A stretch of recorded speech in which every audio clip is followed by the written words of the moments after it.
এলাকায় এক ধনী ব্যক্তি এসে বিশাল বড় আলিশান এক বাড়ি তৈরি করে সেই বাড়িতে থাকা আরম্ভ করলো। কিন্তু সেই ধনী ব্যক্তিটার একটা বদ অভ্যাস ছিল, সে কখনো গরিব দুঃখীকে সাহায্য করত না। অন্যদিকে সেই এলাকায় কিছু দোকানদার ছিল, তারা নিজেরা ধনী ছিল না, কিন্তু তারা অসহায় গরিব মানুষকে সাহায্য করত।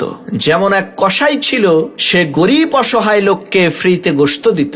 এক মুদির দোকানদার ছিল, সে প্রত্যেক মাসে কিছু অসহায় লোকের বাড়িতে চাল ডাল তরু তরকারি দিয়ে আসতো।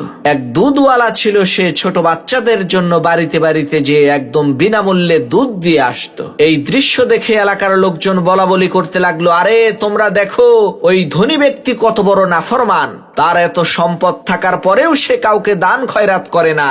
আর এই দোকানদাররা সারাদিন ঘাম ঝরানো এত পরিশ্রম করার পরেও অসহায় গরিব মানুষকে কত সাহায্য করে, এরাই তো প্রকৃত ধনী। এইভাবে কিছুদিন চলার পর এলাকার সমস্ত লোকজন ওই ধনী ব্যক্তির সাথে তারা তাদের সম্পর্ক ছিন্ন করলো। যখন সেই ধনী ব্যক্তিটি মারা গেল, তখন সেই এলাকার কেউ তার জানাজায় শরীক হলো না। পরের দিন যখন এক গরিব লোক কসাইয়ের দোকানে গোশত চাইলো, তখন কসাই বিনামূল্যে গোশত দিতে অস্বীকৃতি জানালো। দুধওয়ালাও তার দুধ ফ্রিতে দেওয়া বন্ধ করে দিল।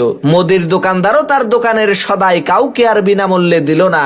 লোকেরা যখন তাদেরকে জিজ্ঞেস করলো, কি ব্যাপার, এখন আর তোমরা ফ্রিতে কোনো কিছু দিতে চাও না কেন? তখন সব দোকানদাররা বলতে লাগলো, এখন আর আপনাদেরকে আমরা ফ্রিতে কিছুই দিতে পারবো না, কারণ যেই লোকটা আপনাদের সদাইয়ের মূল্য পরিশোধ করত, সেই লোকটা গতকালকে মারা গেছে। তখন এলাকার লোকজন আফসোস করে বলতে লাগলো, আহারে ধনী লোকটা কতই না ভালো ছিল, কিন্তু এই কথাটা তোমরা আমাদেরকে আগে বলো নাই কেন?